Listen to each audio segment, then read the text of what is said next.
Kamp, we're back, baby. What's good? We are good. We're back. Oh, we got a special person here with us. We got a special treat, man. What's going on, guys? We got Logan from Native Leaves in the house. Hell yeah. Just sweating my ass off here in Arizona with you guys. Hell yeah, dude. So we just spent the last 2 days in the stew. You guys came out here to work on some more songs with Ryan and I. Yes, we did. We did it too. Yeah, we did.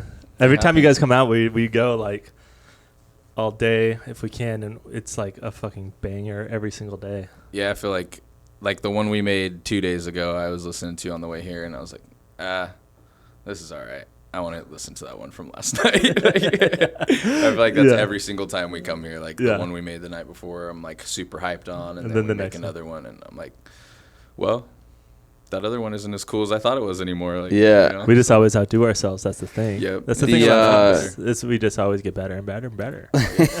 Oh yes. Yeah, the sessions were super fun, bro. So, tell us about before we start talking about the band and stuff. Tell us how you got into music as a kid, or whenever that started. I think like it gradually happened. Like I wasn't like 3 years old and like I don't know. I guess it depends on who you ask. I don't remember. You started rapping right out of the womb? Well, so like I don't even remember this, but my mom has videos of me and like tells me like, do you know who Raffi is? No. He made like children's like songs like.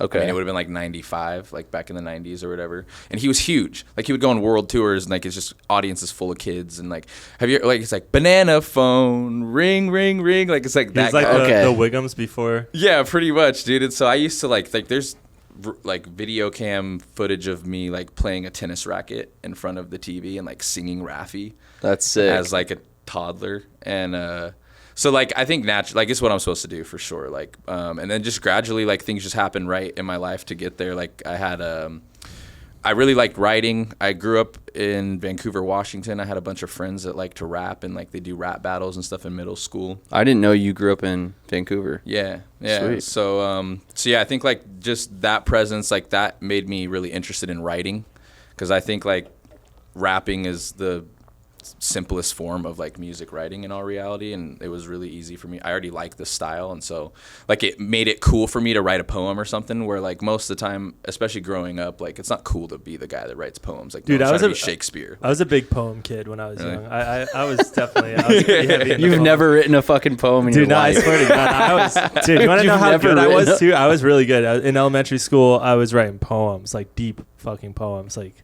you probably wouldn't even understand it if I showed it to you. It was so artistic that it would go right over my head. It's like, yeah, it's too deep. It's like, it's we just fucking make fun crazy. of you. I won a contest in elementary school, and I got to have lunch with Eric Carl, the guy that made the book with the caterpillar on the front of it. Are you still making all this up? I can't tell if I this swear is to God, true this is true. My fucking poems I don't are know so if good. he's... I know what book you're talking about. with Eric Carl. That's how good my poems are. I bet you guys ate salads. We had you guys ate they ordered vegetables pizza. And they ordered pizza to the elementary school. Okay, you're acting as if you're the only one that got to eat lunch with him. It was just me and him. My parents didn't know about it. He said, "Don't tell your parents." Nothing happened. We just ate pizza. It was just pizza. There's a class action lawsuit actually right now. That's No, you didn't ask to see your caterpillar. So let me show you how to make it into a butterfly. What's the one with the fish? That one was a banger. Was that him too? Yeah, that's him. Yeah, I think. Yeah, I remember those like covers. The rainbow fish? Yeah, Sure. it's Eric Carl, dude. I ate pizza with him. That's awesome. Yeah, it was probably me and like a bunch of kids, but I did win because my poems were so fucking. You should fire. remember that when people ask you was what. This like elementary school? This was like a couple weeks ago. Fuck yeah, dude. Yeah, that was elementary school. So I've just been like super deep into poems too, for sure. I just wanted to let you know I can relate. Okay, we're back. Let's fucking go back. Billy to him. Madison over here. Yeah. He went back to school for 10 weeks and met the teacher's wife. So when did you start trying to like write raps? You were like, what, 13, you said? Probably a little earlier than that. Like whenever, I mean, because I started like third grade getting into hip hop. I had a neighbor kid that was like a few years older than me, and he would kind of like, he'd just let me hang out here and there. And so I was kind of influenced by certain things that he did and like liked that like style wise and music wise, things like that. So then when I got into middle school and like there was a ton of kids around me that like that's what they were doing, and it was like just a thing that happened. Like lunchtime you'd go out, and before you'd make it to the cafeteria there's a circle of people rapping, and high school was the like same. freestyling. Yeah, and just battling with each other and Some good like little bee rabbit shit. yeah, and like a lot of it was like I don't think it was taken as seriously by those people. Like, it was just fun, but for me I was like I'm like kind of good at this, and I usually didn't even like hop in the rap battles. Like I was kind of nervous to like do that whole thing, especially being the white kid. Like, you know, like I'm like I'm not gonna jump in here and like try and like do this whole thing. But they're all my friends, and it's all the people I hung out with, so I was always there and always around it. And so then as I got older and just, you know, like had opportunities to make myself realize that that's what I liked, you know. And like I used to, when I was really little, I'd like the poem writing, like I would just sit in my room, like stuff I don't do now. Like now I have to like force myself to like, you got to go and like write a song today. Yeah. Where when I was a kid, that was like that first passion, and I was like super new to me, and I was like hiding out in my room writing weird poems. Like, Yeah, my you mom saw can't like a see wild, this a 'cause I don't wild want her to bush know or these something things. outside, and you're like, the bush. Yeah, it's just random. Yeah, super random. That's Great. wild bush. So random. see, like, Dude, your something poems crazy. suck. You talk about Dude, wild see a fucking bushes. tree, and that just blows your mind, and you're like, the tree draped over the landscape. And like, Eric those are, like, Carl big words. must have hated that lunch. What was his name? He was like, this is the kid that won my contest. How dumb are all the other kids? And he didn't even show me his caterpillar. Like, He's like on the phone with his wife. He's like, these kids fucking blow at writing, and I have to sit here and eat fucking pizza. With this these is the next unartistic- generation, Yeah. huh? Like, no, my neighbor buddy, like the first rap I ever tried to write, I went to my neighbor's house and I got him out of his house and was like, dude, I want to show you this. Like, I've been working on this. And I showed it to him and rapped it for him, and like he just looked at me and he was like, bro, it doesn't even rhyme. He just like killed me right away. Yeah. Like, Were you know. rapping like timidly? I feel like the first time you ever rap in front of somebody, it's probably like really like you're kinda No, like not me. I was like probably way overly confident about like, Yeah. because I got him, like I made this dude leave his house. Like I Yeah. went and got him out of his room. Was like, dude, come outside. Like I want to show you this. And I This wanna, song's too good for indoors. yeah, bro. We gotta Like, go yeah, outdoors. exactly, for bro. The this. sunshine has to be can't- on us. for Your this room's shit, not the dude. right setting for this. Exactly. Yeah. And yeah, he just shot me down quick. He was like, yeah, bro, that sucks. It didn't even rhyme, and it didn't rhyme. Yeah. Like it was. Did you have it was like a when you started kind of like actually writing raps and making songs? Was there a person or was there one artist that was like your one like this is my guy? I have like, I'd say, like Chris Brown and Wiz Khalifa are probably like the two top people that I'd say as far as artists that like had any influence on me. I was never super influenced by like one person necessarily. Yeah. I'd say my biggest influence to like make music and do it was my freshman year English teacher. Really? Yeah. Dude, that's Shout sick. out Mr. Kate. I shot him a message on Facebook. I don't know if he's still alive or kicking or what, but if you see this, hit me up, dude. But yeah, Mr. What? Kate. How is the come? man. Tell us why. He had like he was the perfect type of teacher. Like he was a teacher because he wanted to teach people how to be better at English and better at writing. Like, And, he like, actually better really at had a expressing passion for it, themselves? yeah. He didn't need to be a teacher. He was set and he was good. Like he had been in the music industry for his whole life, and he was a writer. And he'd worked with like all, you know, he would sit and show us all the projects he worked on. And he'd come and show us his like 3-cent checks, you know, that he'd get The from, residual, like royalties like, yeah. and stuff like that. And that's the Still to moment that. you were like, yeah, I'm gonna be an artist. Hell Well, yeah. he, I want uh, those 3 cents. it I want that wasn't even- I want Spotify that money. from me. It wasn't even like because of him necessarily. He just like gave some attention to me that like no one had really given me, and he like pretty much just told me like, dude, you need to do this, like because he would make us do, you know, like we'd write, you know, we'd have an assignment and write, and then he was really big on like everyone had to show the class.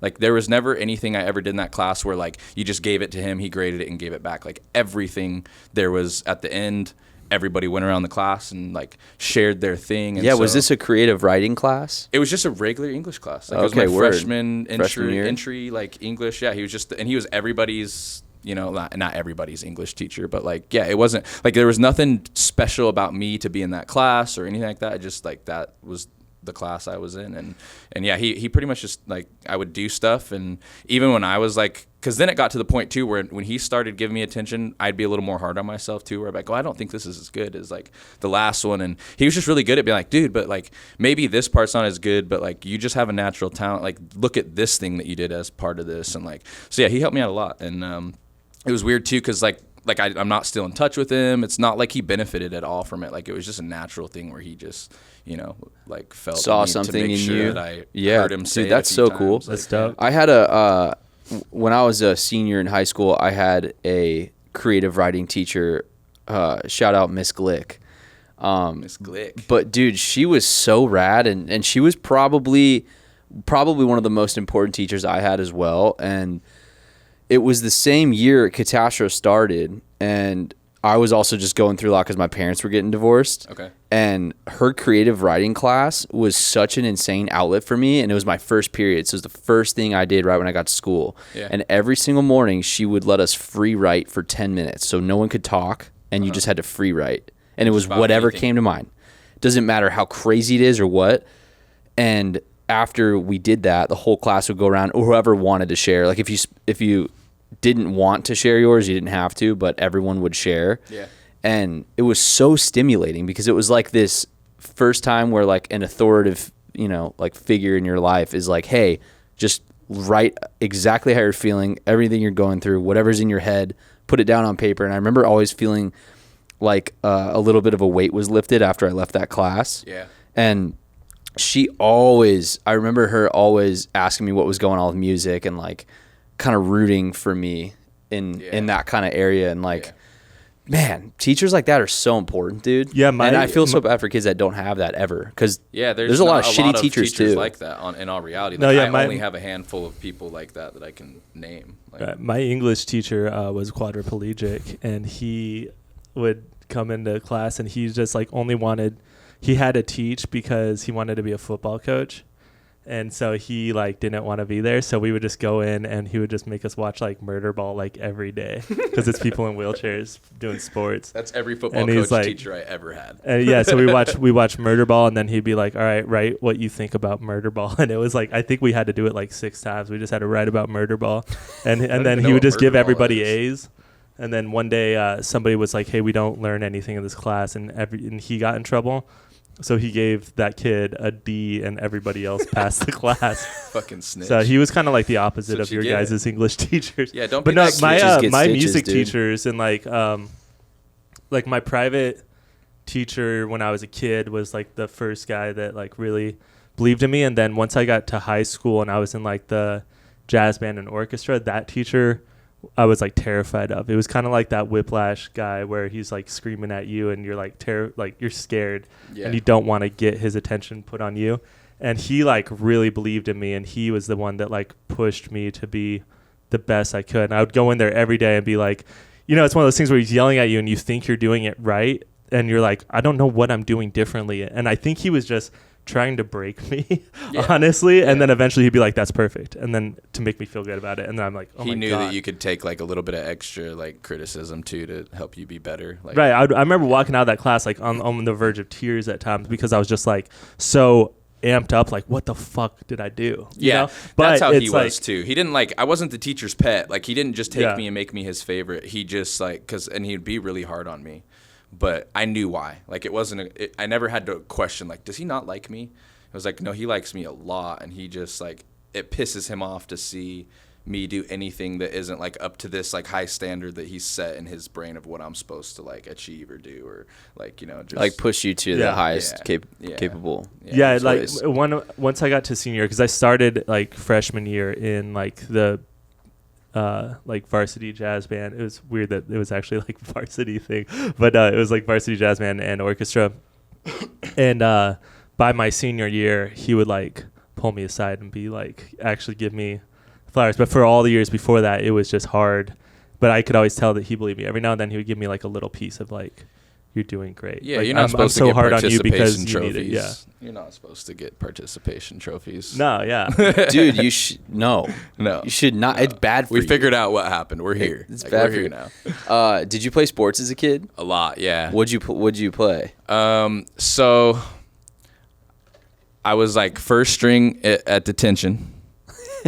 And then I played football and basketball. Those are like when I was little, I played everything. But by the time I was in middle school, I played middle school football my 7th grade year. And up to that, I played like little league football before then, and I wanted to play longer, but I'm not kidding, dude. I was first string at detention. I got in so much trouble. Like, did you go to a bunch of different schools or what? Like, so here's how my first day of 7th grade went. Before 7th grade started, we had like a month or so of like workouts and like tryouts and all this stuff for football. So I'd been at the school and like I'd earned a spot on like the 8th grade coach. We practiced together. 7th and 8th grade were practicing together before school started. So the coaches didn't actually know how old I was. And the 8th grade coach thought I was an 8th grader.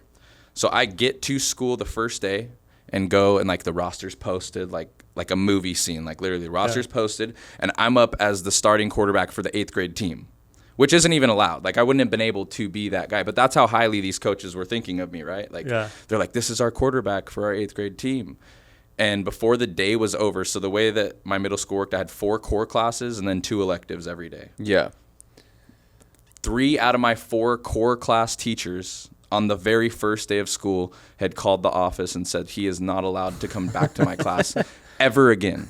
Not like we're kicking him out and seeing if tomorrow will work better. No, like 3 out of my 4 classes. And by the end of the year, my 4th core teacher that I started with had done the same thing. Like I think it took her 3. Like she was a trooper. Were you just disrupting the class? Bro. You're just out of control. Especially at that age too, because like I didn't have any, like as I got older, I was like, well, girls don't really like me if I'm the guy that like is like this. So I got to be a little bit cooler. But dude, I was a clown. Like, and everybody who was any worse than me, I was best friends with. So like, I don't know. I just had an ability to go into a class and make it so that a teacher could not do what she was supposed to do or he was supposed to do. A special skill to make a poor teacher have the worst day of her life every day. I'm not trying to make anyone have the worst day at their job.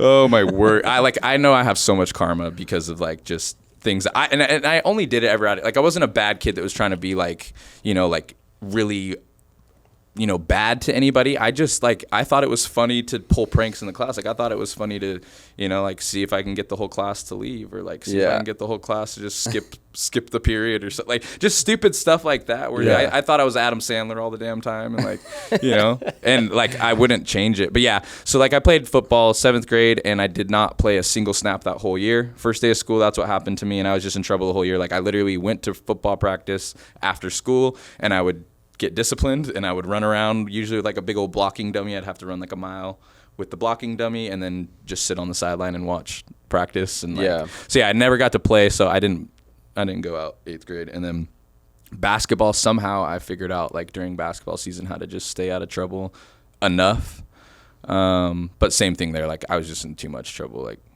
I was on the basketball team till sophomore year of high school.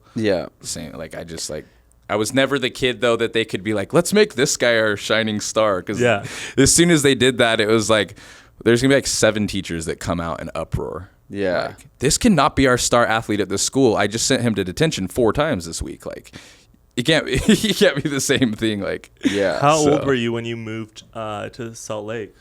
Junior year. So I was like, I think, 17. Nice. Yeah. And so you really grew up mostly in Washington? Yeah.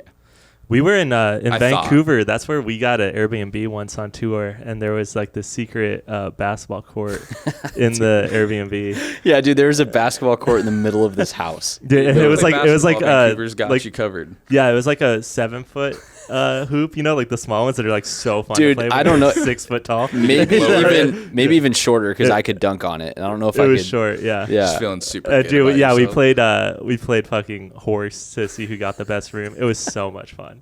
But and it was, the best part was they didn't even like post that there was a basketball court in the middle of this house on the Airbnb. Nice, so we showed up to this nice house and we're like, what's in this room? It was like Christmas, dude. Yeah, it was like this basement with like a sunken in. Was it a hella nice house? Yeah, it was nice, but it wasn't like, it was like they definitely just took their basement and then like sunk the ground in it a little bit and made it like half court for a mini court. That's so wild.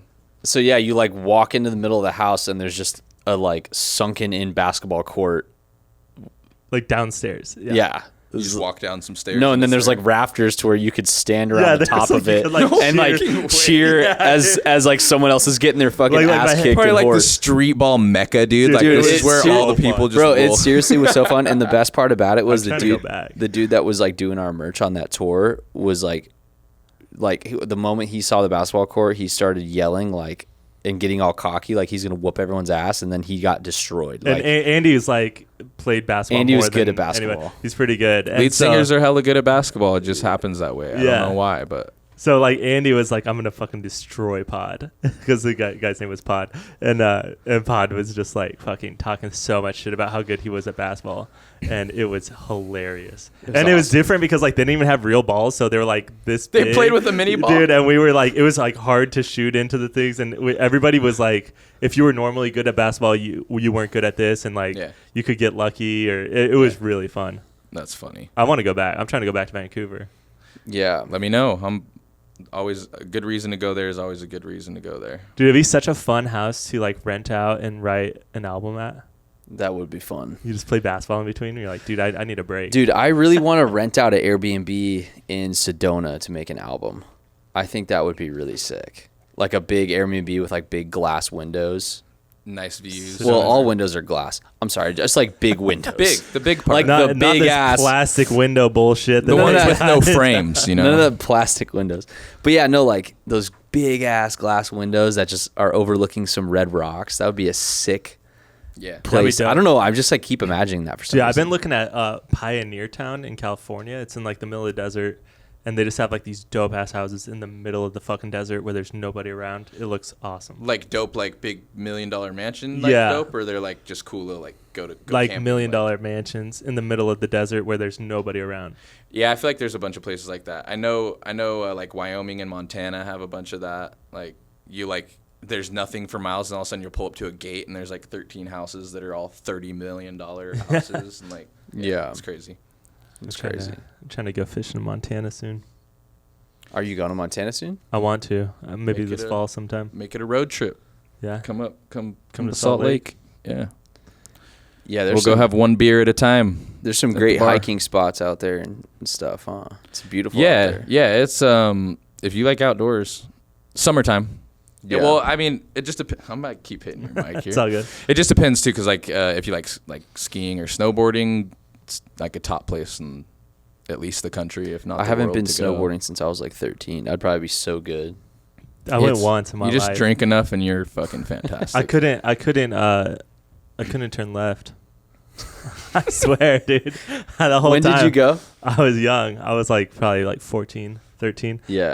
I went to like learn how to snowboard, and I just straight up could not turn left. It was rights only. It was all right.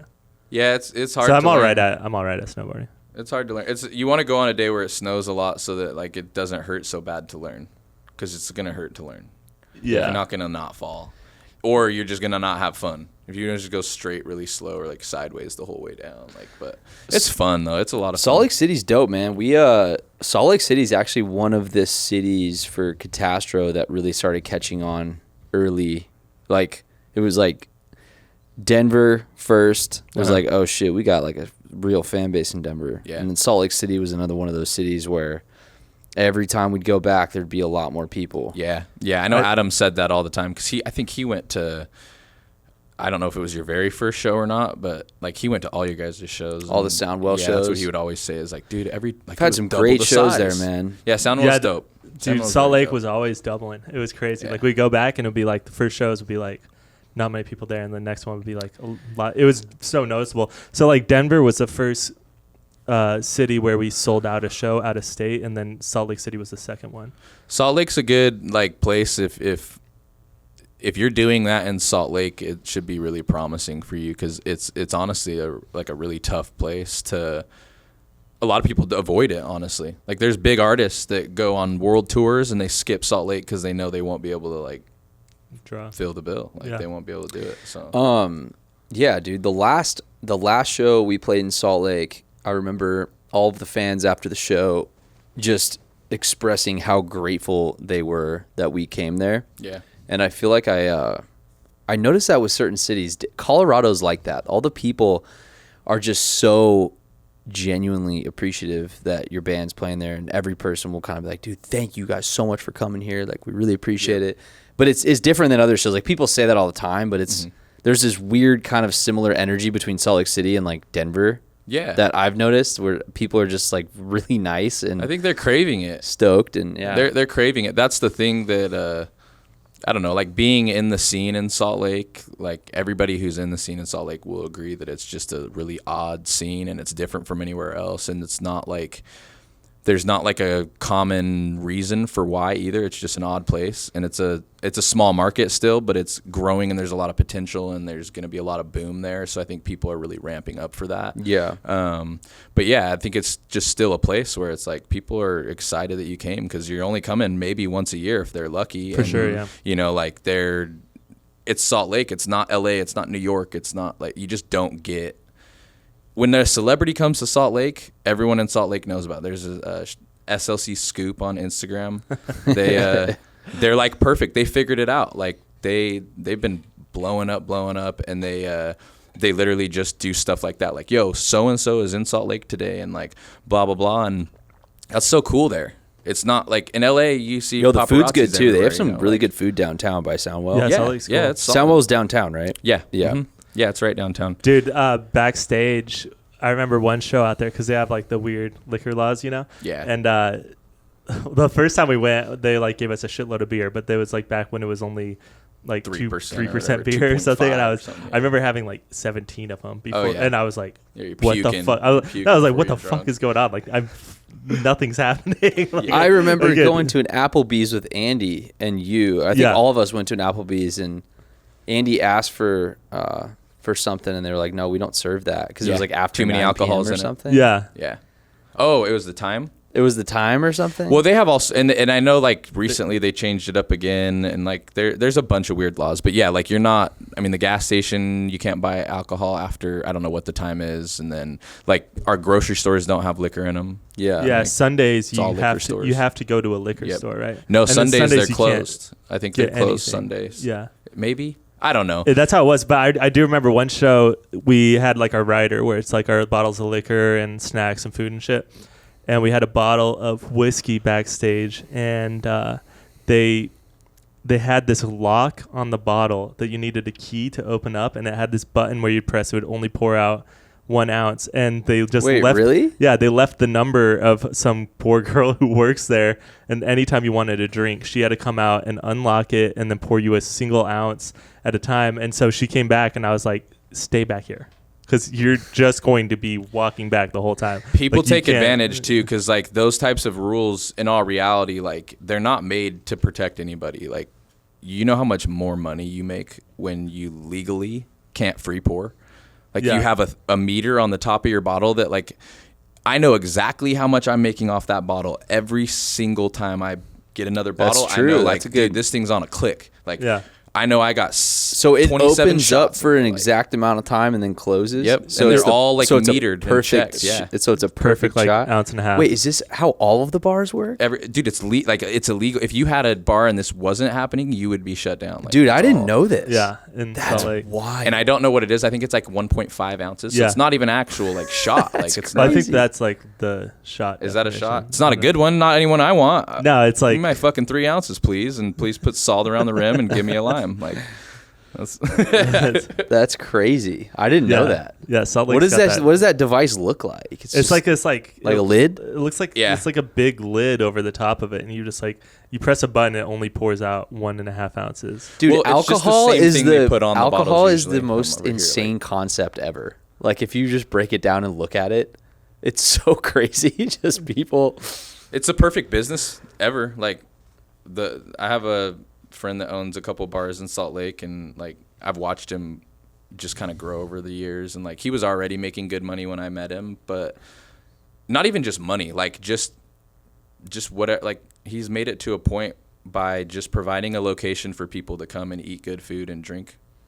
Have a good time. Have you guys ever played in Colorado before? No, we haven't. No. Have you guys done any out-of-state shows? We've done we opened for Dan Kelly a couple months ago in LA, and then we did Vegas We did Reggae Rise Up Vegas right after. Is that when COVID. you guys did Sugar Shack?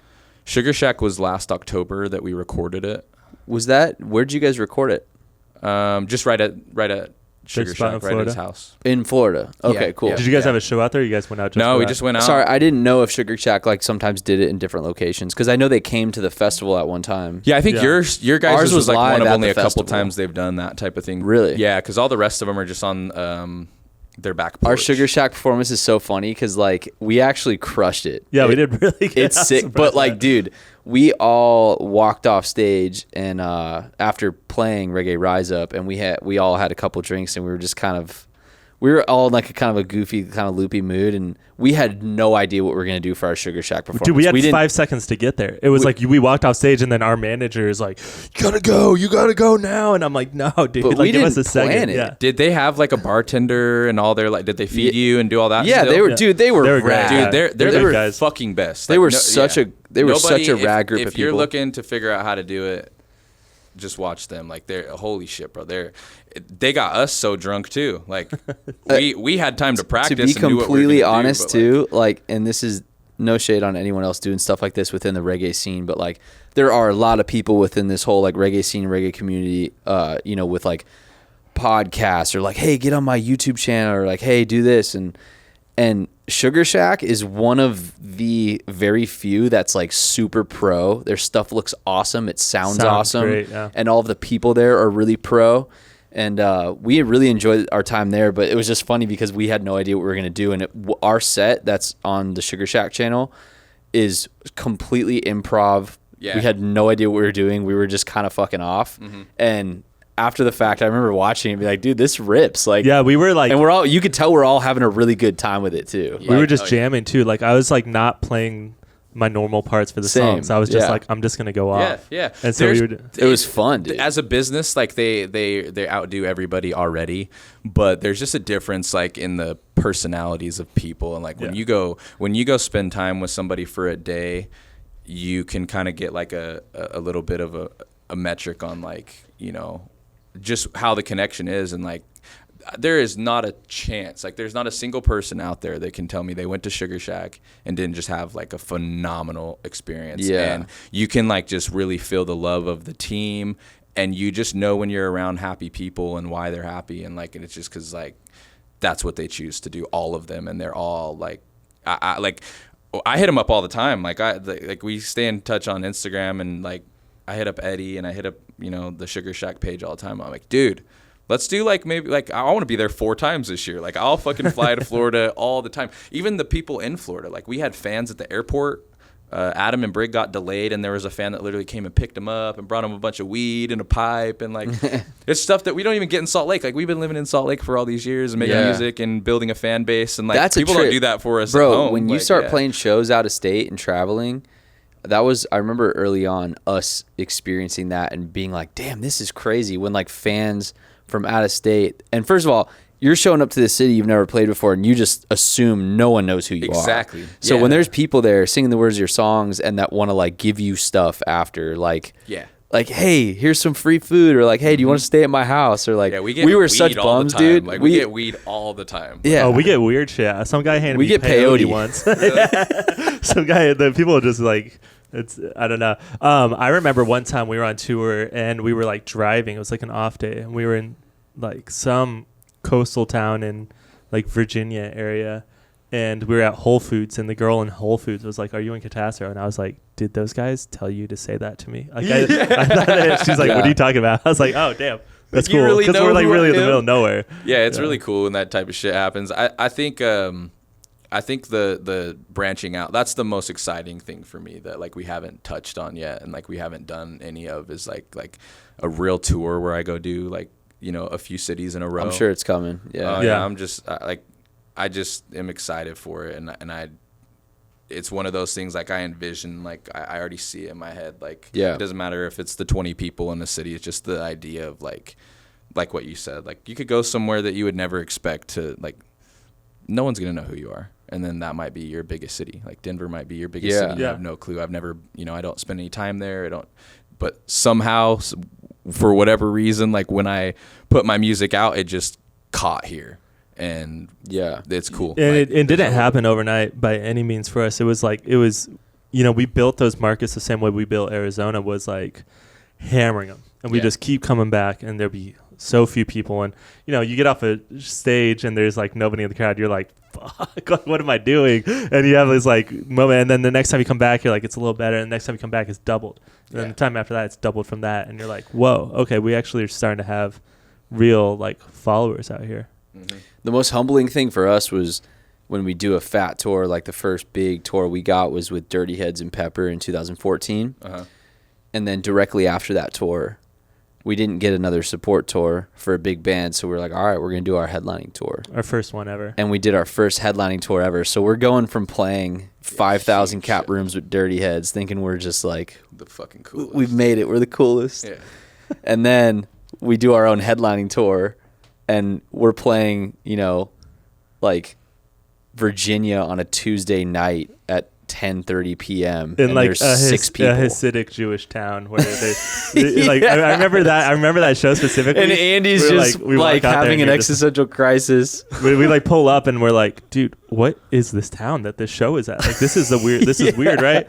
And then like I don't know what time of night it was, and suddenly it's just a million Hasidic Jewish people walking around with their families and stuff, and I was like, nobody's coming to this show. There's no fucking way anybody is going to come to our show. But yeah, But that's what you have to do that, because like the next time you go back to those towns, it's like those little towns like that is what you said. Like I know Salt Lake City's a big city, but the market's kind of different there. But they're so appreciative of you to come to, Teaneck, New Jersey, or wherever it is. All these like weird off city or off area places where it's like you can kind of build those. For us, one of them is this town outside of Denver called Pueblo, and it's we had played there once before, and it was really, really bad, and nobody wanted to come out. And it's it's like 6 hours away from Denver. Yeah. It's in the middle of like the desert. It's not what you think of when you think of Colorado, Yeah.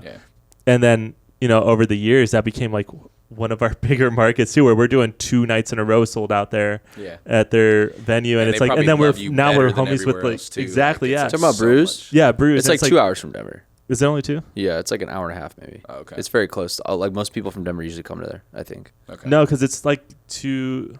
There's no way it's 6. It's not 6. It's 2. I don't think it's. It 2. doesn't matter. But yeah. Yeah, it really doesn't matter. Thank you though. I just love correcting you when you're wrong. It makes me happy. I know it's not 6, but I don't think it's 2. But it doesn't matter. It doesn't matter. Someone's from there. They'll hop in the comments. Brews is the shit, bro. Dude, but yeah, it's like, so we became friends with the owners, and then he just like treated us. It's the same kind of thing with that Sugar Shack, where it's like the hospitality once you meet those people. When we did that Sugar Shack thing, we had never met those guys. I still don't even know any of their names, but I remember how well they treated us, how professional it was. I remember the salmon. I remember the being salmon taken salad. care of. Oh, at Brews? Shout out salad too. I'm eating salad when I go to Brews. You're back on salad? Dude, I'm on salad sometimes. I have to admit, I've had 3 salads since I've been posting every day that I hate salads. I've actually had 3 of them. I'm not huge on rabbit food. You're gambling on not death. huge. Bro. Yeah, you don't eat anything green. I just smoke it. Yeah. You're a big Waffle House. You pull up to the studio the other day with Waffle House. Yeah, I can't get that in Salt Lake. What else? What else did we eat? in. What did we eat yesterday? We had some fire food yesterday. Yeah, we got La La Santísima. Santísima in Phoenix. Yeah, some Mediterranean. some chocolate chicken. chocolate, some chicken. chocolate chicken. Yeah, we got Yeah. that mole, baby. That shit was Yeah. good. I couldn't finish it. Had me full. Super Yeah. full. I ate half of that thing and it was done. It's fire. It was fun, dude. We've had a great last couple of days in the studio. What's it like for you working with us? Like, what's your perspective on it? Because we just only know what it's like, bringing people into our town and working on their tracks. But I don't know. How's your experience been? I mean, just good. Like everything about it's good. I mean, there's a ton of. I mean, that's a loaded question because in all reality, like what you guys bring to the table is huge, and like for me to be able to be a part of that and just be able to, like not only because you guys already have a brand and like a band that has been successful at what I'm kind of trying to do. Because I mean, at the end of the day, too, like everyone's trying to do their own thing, so you got to figure out how that works. And so, like what you guys have done is not exactly what I want to do. And so it's nice for me to be able to see like, hey, this is a lane that somebody took, and these are the tools that they have, and these are like, this is the way they work in a room. I mean, even as simple as like sitting in the studio with you guys, when I go back home and I'm with Adam, me and him are so much more effective because there's just little things that we've learned from somebody that like, it would have taken us years to find out on our own. Like, I like to learn the hard way most of the time anyways. So anytime I can save myself from that is cool. And it's really hard for me to save myself from that. I think I was telling you guys about it yesterday, but like just having trust, like being able to trust somebody. Like if Ryan says, hey dude, do it this way instead of this way. I probably, like 99% of people in this world, I'm not listening to you. Like not going to listen to you at all. Yeah. And I'm not going to change that either. Like if you happen to be someone like you guys that I've just grown with you guys trusting you. Yeah. Then like it's cool. But yeah, like. But you do feel that trust with us. Oh yeah, 100%. Yeah. Music is such a personal thing too. It's like you have. I feel like most artists have this kind of like intimate relationship with the music that they're creating. So it's like, to just trust anybody with that is a really scary thing. Yeah. Oh yeah. Well, because you're like opening up this shit, or I don't know. Do you know what I mean? Well, it's hard when you're. It's hard, like, because I've had, like, it's like the weird. Like, I don't think I'm better than anybody else, but I think I'm better than you. Like, if that makes sense. Like, yeah. Like, I trust that, like, if I write a song and you write a song to the same beat, I'll put money on it that mine's gonna be better than yours. But that can also like that's a great gift that I have, but it also gets in my way a lot, because then it's like, you know, the person who probably could have given me a key or two that would have helped me like save a ton of time or money or like the amount of bad investments I've made time wise and money wise and all those things. Like I've got people in my life now that I've just learned that, you know, I have mentors for my business and for music, and just people that I know when I do get to those points where I don't 100%, if I already know, then I just know, and I don't need anybody to like convince me otherwise. But if I'm questioning it, or if I'm at a point where like when we're in the studio writing a verse, like I'm not going to be locked in. Like the first way I wrote it has to be the way that it is recorded. Like there can't be any changes. And see, and that's where I do. The fact that you're like that is so good. Yeah. Because there have been times where I've been in the studio with an artist that's like, the first way they do it is like, it needs to be like this. Yeah. And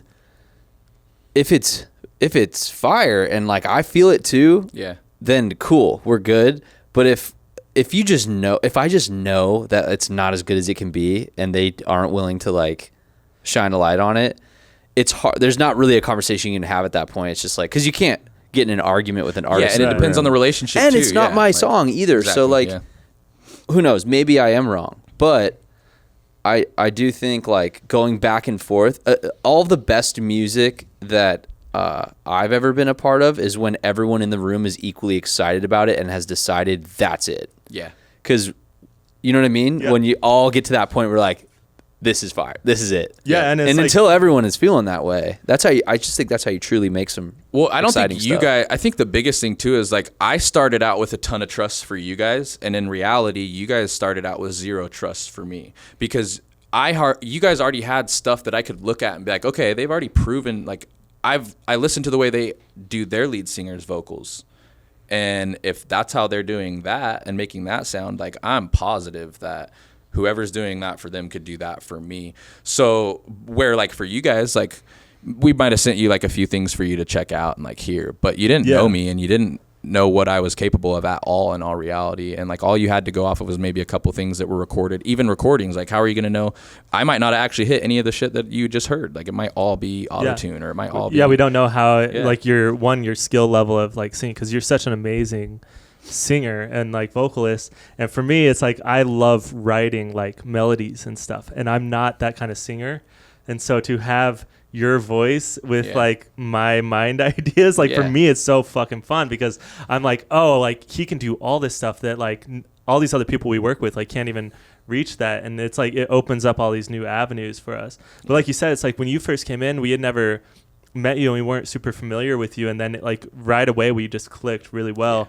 And so like the first session, you know, we came out with 2 awesome songs I was really stoked on. Then you guys came out for another one just a few weeks ago, and then you're already back for more. It's like if we didn't all have that mutual trust and respect, like we wouldn't be having you out as much, you know. It's like we really fuck with you guys, and like we really believe in the music, and you know, you're just so good. And I think that what we're coming up with right, you know, recently together is like exciting. It's new, and it doesn't sound like anybody else, and it's just like it's fresh and fun. So I'm excited for people to actually hear that once you guys start dropping some of those tracks. I think that's what you just said too is another like big thing that I really appreciate about you guys and Matt, because that's how we all kind of shout out Matt Keller. I think Yeah. Matt's actually Matt might be the reason that we took on a project to work with you, because I he think had so. done a song with you, and he was like, "Yo," or actually, I mix prepped one of the sessions you did with Matt.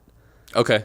And that was the first time I ever heard you guys. And I was like, oh, this is kind of cool. And he's like, yeah, it's this band Naval from Salt Lake City. I think they kind of want to work with Pretty you sure guys. it was Gonzo, actually, because Rosie... Oh, Gonzo. Yeah, well, we was did talking- get... Because we got in touch with Gonzo through Matt, though. But I think it was you guys. Adam would know the story correctly. But I know Adam reached out to somebody, and they put him in contact with Matt. Sick. On our then- Instagram? I think so. Yeah, so it was either me or I want to say that it was. And it was years ago, too. Like, it was before... Because it was before we even had the album. It would have been, like, 2018. Mm-hmm. Because then... How many songs are on the most recent album? The most recent one, I think there's 10 or 12. Sick. Something like that. Yeah, and Matt did all of those. He mixed all those. All the Dab and Sick. Fever, yeah. And since Dab and Fever, he's done everything. Like, even when someone wants me to feature on their song now, I'll be like, hey, here's my rate, and then here's my producer's rate. And Sick. if you Yeah. want me to be on your song, when it's all done, you have to send it to Matt. Yeah. So that And- your shit sounds good. Yeah, and I'll pay for it so that, like, Yeah. because even at that, too, like, I know Matt's not trying to take on everybody who's like, hey, this is another guy I like, you should do his stuff. And so it's like, I'll just, like, I'll send the song to him and I'll pay for it and I'll do all that. And then Yeah. I'll give it back to you and you can release it. And you're going to be really happy. And actually, you might not be happy because then from then on out, every song you put out that you can't have him mix, you're going to be like, why did I do that Yeah. to myself? But Yeah. but yeah, I mean, it's just like, you guys allow me to still be myself and to do something that I want to do, which is just be unique. And I think that, like I said, you got to take paths, and I've got to, I got to do a reggae show here, and I got to do a hip hop show here to do what I want to do. But in all reality, like, I'm not here to be a genre for any one certain category of anything. I'm here to just be Logan, and I want to just, That's know, been our identity as a band the entire time, was like we didn't ever fit into one genre because we were four guys with all different music tastes that all were coming together. So it's like, seeing you guys, it's like we identify with that a lot because, like, yeah, we did all of our career in like that reggae scene mostly, and some alt as well, but it's the same thing where it's just like it doesn't matter like who you're playing for. Like, we're gonna make music for that we like and that we fuck with. You know? If I don't want to listen to it, it's funny too because, like, the biggest song that we have reggae wise, I think, is "Come Over," and, like, I tell people all the time, like, I'm like, I don't even want to hear that song. Like, I don't want, like, don't play it. We have songs that people always ask us to play where we're like, yo, no. Why? Yeah. Yeah, like, why? How's that your favorite song? So you're But- the only person in the world that has ever requested that one song. Well, that's what I think, but then I realized, I'm like, maybe I'm the one person who's stupid and, like, doesn't like this song that's actually great, and it's like one of the first songs I ever made. Yeah. And it's, like, terribly mixed and mastered by me and Adam together. Like, Adam learned how to, produce and took classes at the college to learn how to, engineer and do all that because I had no clue. And so That's dope. You have someone in your band that can do that, and it's been awesome, yeah. like, having you guys for him too. I know, because, like, it's, like, little things where things that you never would have thought of to pay attention to, or, like, I know, like, Matt sent Adam whole entire just templates. It's just Hell like, yeah. dude, organize yourself this way and it will save you so much headache and stuff like that. And I know for Adam it's great too, because, like, he's the same way as me. Like, we're just stoners, bro. Like, our organization skills are not naturally fucking great. Like, it takes a lot of attention and You work. smoke a lot of weed, dude. you definitely smoked the most weed I've seen someone smoke in our studio before. I think so too. Yeah, I turned Yeah. the AC on high before I leave after you guys are in there. It's Try to fill up your ashtray for you. It doesn't get as much use as, I feel like how long? Did you start smoking really young? Yeah. Yeah. The first time I tried weed, I was 11. Damn, that's real young. Yeah. And then I started, like, I didn't smoke. So I tried it when I was 11. And then for, like, a year, I was, like, still on board with, like, no, I don't want to do that. Like, Yeah. And by 7th grade, I was smoking. And then, like, by 13, like, daily. Like, Yeah. I've been a daily smoker for 15 years now. Like That's sick. yeah, it's exactly. It's where what I were want to you- encourage people to be. You know, Where does an 11-year-old smoke weed for the first time? Where's this area? at his friend's house, Vancouver, Okay. Washington. Vancouver, yeah, Washington. like Yeah, bro, that is a place. Eric where- Carl's house. Dude, Eric Carl's house. Yeah, it was we were my buddy's blazing that. house. It was just like, we went home to his house after school. Did he have an and we were older just hanging brother? out. No, it was his dad. And his dad didn't give it to us or anything like that either. Like we definitely not that stole bad. his dad's blunt off the fucking windowsill and like Yeah. took it out to the field by his house and So smoked. And fun. I didn't even get high. I didn't get high smoking weed until I was 13. Like I'd smoked weed probably like 10 or 15 times before I got high. I remember not getting high either, dude. So I was Okay, 12 when I first like smoked. Okay. And I was on the bleachers outside of my junior high. Wait. You were 12? Yeah. It's really funny because when he said he was 11 the first time, you're like, wow, that's really young to be. Yeah, he's like, I waited 12 I more waited months. till 12. Or not. What the fuck? Actually, no.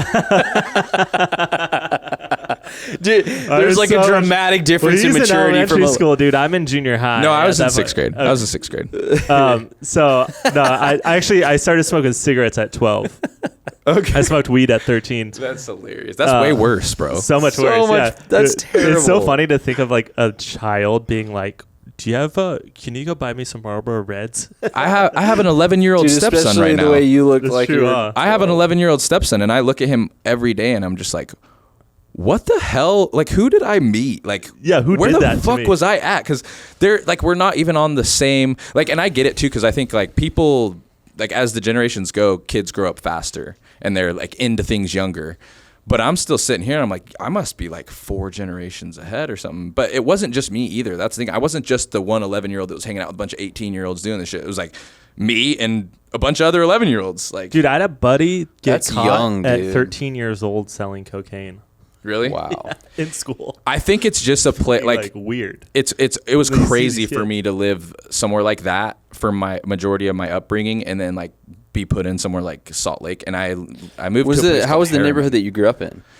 So like my neighborhood was nice. Like it was You just middle like a class, suburb- like a good, but it suburb, was like the surrounded suburbs? by. And it's not like I'm not from Detroit, dog. Like I'm not like Yeah. I'm not from the hood, but like I grew up in the nicest neighborhood around. But there was one other neighborhood that had nicer houses than my neighborhood, and like that house that I'm claiming to be that in Salt Lake is like, you know, below the top half of houses. Like it's not even like there's nothing special about it there. But Yeah. you know, yeah, like and I tell people all the time too, like it's crazy because even just like parents in a house, like I grew up normally, like it was actually kind of surprising. I was one of the only people I knew. Me and my best friend were like two of the only people I knew that had married parents that were both our birth parents and were still married. Oh wow. Yeah. Other than that, like I can't really think of too Are many your parents people still that, together? Yeah. Mhm. Yeah, mine That's are awesome, too. dude. I don't know anybody else really. Really? Maybe a couple foreigners. I know they didn't split up, but Yeah, yeah. Well, it's crazy. Like it was just normal, like to not only like a single family household, but like in reality, it was just no parents in the household because if there was one parent, they were working the whole time. Like Right. that Yeah. was what we never hung out at my house. We were doing my a lot parents of were there. devious- Like, yeah, we were going somewhere else. Like A lot of bad activities were going on at my house during senior year because of the divorce. of the divorce, and you know, when mom was working, we were smoking in the band room. Oh hell yeah, you were. Oh, if that's it. You guys. The first were good. time my mom caught us smoking weed, she didn't even know I was smoking weed. She walked into the garage where my drums were, and my friend Zach was hitting a like 2.5 foot tall bong. It's such a funny thing to own It's as just- a kid where you're like trying to hide weed, but I'm gonna buy a 3-foot thing that I have to use. So stupid. I smoked in my mom's crawl space one time, like under the house. So I'm smoking and she's up in the kitchen right above me. Yeah. And she comes down and she's like, you know, it was me and a couple friends. She's like, "What are you doing down here?" And I'm my fucking dumbass. I'm like, "We're just burning pine cones." Yeah. And it was weird too because I don't know. My mom's funny that way because like I know she knew, but she like just kind of like closed the door and was like, and we talked about it later, but like, and I know she was really pissed about it. My mom. Caught me all the I time, have but- nothing against weed at all. I don't smoke anymore. Just because I stopped enjoying it. Like Yeah. when I got older, I'm not quite sure why. It just gave me kind of anxiety and stuff. I don't think it's good for kids to be smoking weed. I don't either. I don't think until your like brain is developed enough and like you get to an age where you can like responsibly do something, because the way that I mishandled like using marijuana when I started smoking when I was a kid, Yeah. it was not healthy. Well, it was purely to escape. I mean, dude, it was just at this time in my life where I felt like things were falling apart. And dude, when I started smoking, I was going all in. It's completely different now, though, too, because it's like now it's like so much stronger than what we were smoking in. Like, dude, when it's we were strong, man. Just the young, technology, too. And there are like- kids that like can have really negative side effects. Like there are certain people that can have bad side effects to weed if you're predisposed. Well, kids are hitting the kids nowadays too. Like we got all these pens and like all this like chemical shit that's not actually even weed. Yeah, man. And like, Dude, if you wanted like an that edible Delta back 8 then- or whatever, the fake. I just want to THC tell shit, kids fuck to like all of that slow shit. down, bro. Because Yeah. I think I'd tell myself that if I could go back to my younger self, like, dude, slow down a little bit. Like, Oh, yeah. you're Yeah. like, where are you even racing towards? Like, Yeah. it was just so like all of our friend group and everything. It was like, But that's part of being a kid, partially. Totally, It's like, dude, totally, I remember how but- fun it was when you're like, but dude, like, a oh, we're gonna go lot- smoke at the park and go to Taco Bell and like, Yeah, it didn't matter what we were It's gonna like- do. Yeah, We were but a just doing lot of something those we weren't kids, supposed bro- to. Yeah, it's like, fun. that was fun. but yeah. yo, a lot of the people we grew up with partying with in high school, most of them are alcoholics now. Well, that's where And I feel like kids, I got like lucky. especially with drinking when you're young, it's like, man, it's some dangerous shit, bro. I sound like a not fucking good. dad saying that, but it's just from looking back on the stuff we did, and I'm like, so lucky nothing bad happened. Yeah, I mean, like for me too, it really is because like as a kid you don't think about it, but like having an 11-year-old that I'm around all the time and he lives in my house and I provide for him and I'm over here like realizing like, don't do what I did because like. Not even because I don't want you to, like, I don't care about you having fun. Like, go have as much fun as you want. Like, and when he asks all the time, like, about certain things, I'm like, bro, when you are 18 or 21 or whatever your We'll mom revisit decides that the age is, because I'm conversation. not about to get in trouble. But, like, yeah, whenever she says it's okay, like, you know, we can have our fun together and do all those things. But, like, it's the same thing you said. I've seen so many people, the people that I started smoking with or partying with or, you know, doing all these things at a young age with, like, there's not that many of them that I don't see some problems that, like, arise from it. And I feel like I'm really one of the only ones, and I'm sure there's things that I don't see in myself that are problems, but, like, I feel like I got really lucky that it didn't just fuck me up super bad. And, like, I'm all here. Mm-hmm. I am all here 100%. Like, as much as my brain's going to work, it's doing it. Like, yeah, you would never know you smoke as much weed as you do. I was actually thinking about it this morning. I was like, he acted really not high for how much weed. Well, yeah, you'd be smoking like nonstop, and then you're like, yeah, you want me to hit that again? And we're like, dude, you just did like 30 vocal tracks over, and you're smoking like so much weed in between each vocal track, and you're like, and it's not fucking up your throat or your voice at all, and you're just like hitting it fucks everything up my perfectly. throat. Well, I mean, like, singing is I've performed multiple times with like strep throat and shit. Andy like had that. to do that a few times. Yeah. Dude, yeah, You just Andy had, gotta like- He figure got out how to strep all the pump it out. time, He had, like, actually, dude. Constant like He had- tonsillitis, I think. Yeah. Yeah, I have. I mean, I mean, it's not like it doesn't affect me at all, but I mean, yeah, it's just like, it's just what I like to do, and I think that you know, like we do November every year. I take a month off smoking. I don't smoke for the whole month. Oh, really? Yeah, and we've done that How's the last December 2 years. once you get back to it? Wild. So fun, dude. Like, well, it's actually crazy because, like you said, like I smoke all day long. I really don't get high. Yeah. If I'm being honest, Yeah. like I do get high, and like the later on at night it gets, and I'm getting more tired, and like, you know, but yeah, I don't get like psychoactive high where I'm like paranoid about shit and everything. Yeah. Like, literally all it does, like in all reality, like this, and like just hitting something, or like ripping the bong, like the like act of doing it is what I'm more. So December Addicted 1st, to? December Addicted to 1st, at so this you like laid out? Yeah, and we drink a lot in November. Oh, okay. Oh, there you go. so you're just replacing. You do wet November. Exactly. Yeah, because you don't drink a whole lot. I know, like, we've had some drinks in the studio before, but you don't. you I guys like don't to drink have a an whole lot. occasion here and there. Like, I mean, I enjoy getting drunk with some friends and having a good time. Like, I like drinking tequila. When I record with Matt, Oh, yeah. Like I usually just grab at this point. Like I've just gotten to the point where like, okay, every day we're gonna need 2 bottles, like because he's gonna probably polish one off, and I'm gonna try my best to polish one off, and like, I enjoy it, but yeah, I'm not like. It doesn't do enough for me to be an alcoholic. Like it's not a feeling that I need all the time. And I don't need anything. That's why I do November. Like if I needed to be sober, if someone comes and cuts me a nice check to not smoke tomorrow and for the rest of the year or whatever, like you're gonna catch me not smoking weed. Like but it's just something that I do those months every me. now and then with drinking, and it really like puts a placeholder on me, like how hard it is for me to be like, oh, I'm not going to get a drink this month, like makes me realize where my relationship with alcohol is at that time. So I'm sure it's the same kind of thing with weed, where it's like you're like, fuck, like I want to smoke, just because you're so used to it, you do it every day. But you kind of get like a gauge of like, is this going to become a problem? Like, where am I at with this? I think I have had problems with weed in the past too. Like I dabbed a lot. And that I had a problem with that for sure. Like I had a couple years, it was probably like 3-4 years of my life where it was almost to me like how somebody who like gets stuck on Xanax would feel. Yeah. I remember everything and I was conscious and there, but in all reality, like I don't remember, like people all the time, like within that time period are like, yo, you remember when we did this and this? And I'm like, dude, I don't even know that I've ever hung out with you. Like, and they're sure of it, like, and they're probably right. Like, I probably hung out with them, and I probably, like, I got to a point where I was, like, just hitting, like, 20, 30 dabs a day. Ugh. And that's, like... You ever done shows with Fortunate Youth?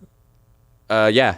Well, no, not with them, but just Dan. Just Dan? Just Dan, yeah. They're kind of like that, where they go double-digit dabs a day, and I'm like, bro. We had to share green rooms with them, and like, I don't smoke at all. He likes to drink a lot. Yeah. Dan has a love for tequila. Yeah, he does. Sure. He said when I walked in the building in LA this couple months ago, like, he just says to all of us, he's like, my Casamigos is your Casamigos, and he just like goes on up the stairs. That's and funny. Just like, that's, But the rest of the band, like they're some of the heaviest smokers I've ever met. Really, we've had to share green rooms with them, and I love those guys. They're great guys. Yeah, I've felt. I think I've gotten high just sitting in their green room. It's out of control. It's nonstop. It's out of control. They have like SKB hard off cases with all their shit in it, and it's like like Pelicans for touring. Oh, do they dab a lot? Yeah.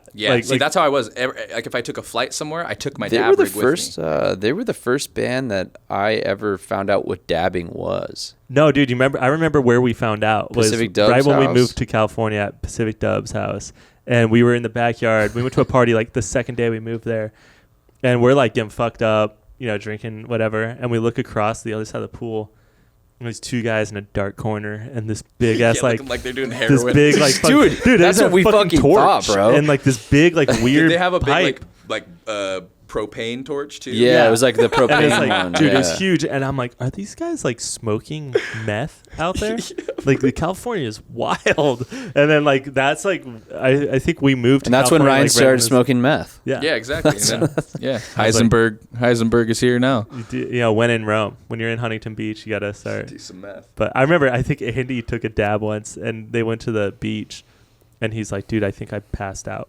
He's like, I don't remember. Oh, when anything. I found dab, well, the first time I had dab, I hated it because it was when they first started having it. It was all black and tarry. Yeah, and I did it once with Andy, and we couldn't speak to each other for 3 hours when we were at the beach. That's what I'm talking about. Yeah, yeah. He's like, dude, I think I fainted. Yeah, me and Andy went to the beach, and like, no joke. I remember him looking at me and like, he looked like he was paralyzed and he just couldn't talk. That's how I felt the first time. It was my graduation night when I first took a dab, actually, and I just sat in a chair with a plastic bottle of gin.